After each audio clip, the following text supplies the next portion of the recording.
की तीसरी सबसे पावरफुल एयरफोर्स यानी कि इंडियन एयरफोर्स अब पूरे आसमान के अंदर अपना कोहराम मचाने को तैयार है, क्योंकि जो रीसेंट डेवलपमेंट हो रहे हैं वो दिखाता है कि भारत किस लेवल पे जाने को तैयार है। सबसे पहले तो आप लोगों ने देखा होगा कि इंडिया के डिफेंस प्रोक्योरमेंट बोर्ड के द्वारा 114 फाइटर जेट के प्रोग्राम के अंदर राफेल को मंजूरी दी गई, और उसके बाद में रिसेंटली न्यूज आती है कि इंडिया अब टेक्निकल डिस्कशन शुरू कर चुका है regarding the joint production of Sukhoi 57।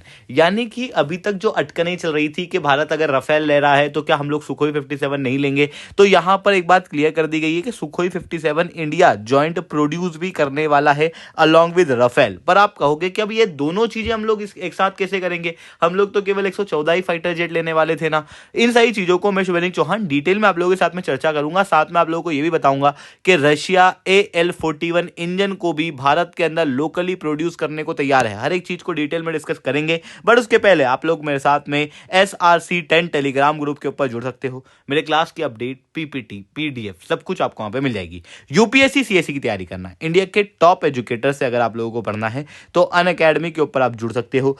अभी अगर आप अनअकैडमी के ऊपर जुड़ते हो तो आप लोगों को हर सब्सक्रिप्शन पे 60% तक का ऑफ मिलेगा अगर आप कोड यूज करोगे SRC10। तो SRC10 कोड का यूज करने के बाद में जो 24 महीने का सब्सक्रिप्शन लगभग 62,498 का पड़ता है वो आपको सीधे 24,999 का हो जाएगा।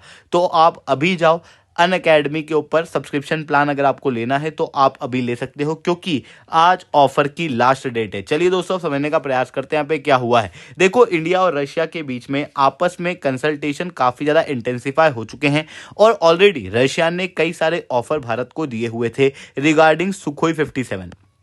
रशिया ने कहा था कि हम पूरा सोर्स कोड का एक्सेस आपको दे देंगे, यानी कि जो फाइटर जेट है उसका बेसिक सोर्स कोड जिसको आप चेंज करके अपना खुद का एक अलग फाइटर जेट भी बना सकते हो। पहली चीज तो इन्होंने ये दी थी, साथ में इसी के जरिए आप इंडियन वेपन को पूरी तरीके से इंटीग्रेट भी कर सकते हो। फिर उसके बाद में इन्होंने ऑफर किया था कि आप सुखोई 57 को इंडिया के अंदर ही बना सकते हो, यानी कि इंडिया के अंदर ऑलरेडी जो Sukhoi 30 MKI fighter jet HAL की नासिक फैसिलिटी के अंदर बन रहे हैं उसी के अंदर थोड़े चेंजेस और किए जाएंगे। लगभग 50% कैपेबिलिटी और यहां पर इन्हेंस की जाएगी, और उसके बाद में सुखोई 57 का टेक्नोलॉजी ट्रांसफर किया जाएगा और फिर इंडिया के अंदर ही आप इसको प्रोड्यूस कर सकते हो। इसके ऑफर ऑलरेडी दिए हुए थे, और अब इसी के अंदर हम लोगों ने टेक्निकल कंसल्टेशन शुरू कर दिए। टेक्निकल कंसल्टेशन का मतलब यह है कि अब इंडिया और रशिया दोनों बात कर रहे हैं कि टेक्निकली कितनी टेक्नोलॉजी ट्रांसफर हो सकती है।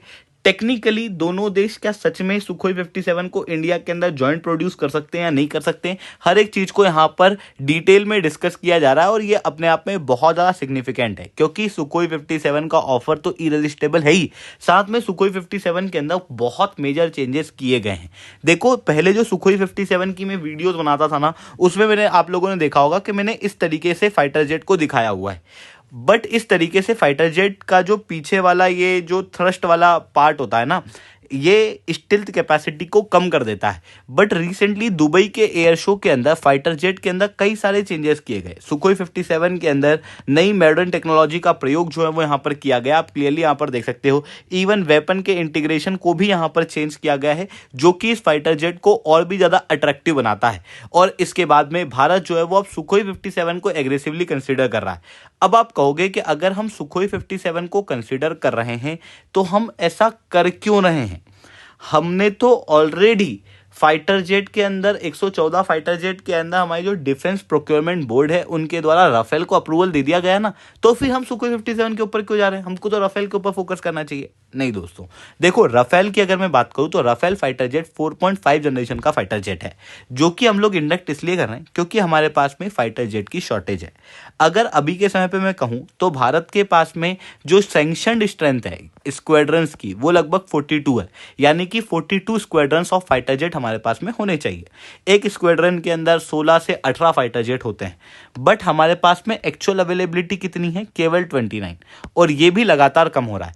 तो जो फाइटर फाइटर जेट की शॉर्टेज है, इसको फुलफिल करने के लिए एक तो हम तेजस को इंडिया के अंदर ही बना रहे हैं, पर तेजस को भी इतनी जल्दी मैन्युफैक्चर किया नहीं जा पा रहा है। इस वजह से हम 114 राफेल फाइटर जेट लेने वाले हैं, जो कि हमारी फाइटर जेट की रिक्वायरमेंट को फुलफिल करेगा। और ये 4.5 जनरेशन है, ये 5th जनरेशन फाइटर जेट नहीं है।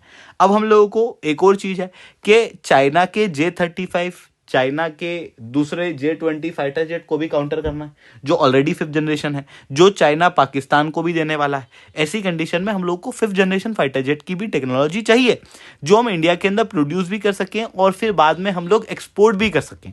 उसके लिए हम लोग सुखोई 57 की यहाँ पर बातचीत कर रहे हैं। अब आप कहोगे कि अगर हमको 5th जनरेशन फाइटर जेट चाहिए तो हम आमका क्यों नहीं बना रहे? बात आपकी बिल्कुल सही है, बट आमका का जो पूरा प्रोग्राम है ये अभी तक डेवलप ही हो रहा है। तेजस के अंदर जिस तरीके के डिले हम लोगों को देखने को मिले हैं, आमका ऐसा नहीं है कि अगले 10 सालों के अंदर, मैं लिटरली आपको बता रहा हूँ कि आमका बनना काफ़ी ज़्यादा मुश्किल है। बना सकता है भारत, बट अभी के लिए काफ़ी ज़्यादा मुश्किल है। इसलिए हम शॉर्ट टर्म के लिए तो राफेल फाइटर जेट को ले रहे हैं, ताकि हमारी जो सैंक्शनड स्ट्रेंथ है हम उसको अचीव कर पाएं। फिर मीडियम टर्म के लिए हम लोग क्या करेंगे, 5th generation fighter jet jointly produce करेंगे रशिया के साथ में मिलके हमारी नासिक वाली फैसिलिटी के अंदर। और फिर लॉन्ग टर्म के अंदर हम लोग खुद का आमका फाइटर जेट जो है वो बनाएंगे। इस तरीके से हम लोग का पूरा सिस्टम जो है वो देखने को मिलेगा। अब ये जो अगर हम सुकोई 57 रशिया के साथ में लेना शुरू करते हैं, जॉइंट प्रोड्यूस करना शुरू करते हैं, तो उसकी जो इंजन की टेक्नोलॉजी है, बाकी टेक्नोलॉजी हम लोगों को मिलेगी।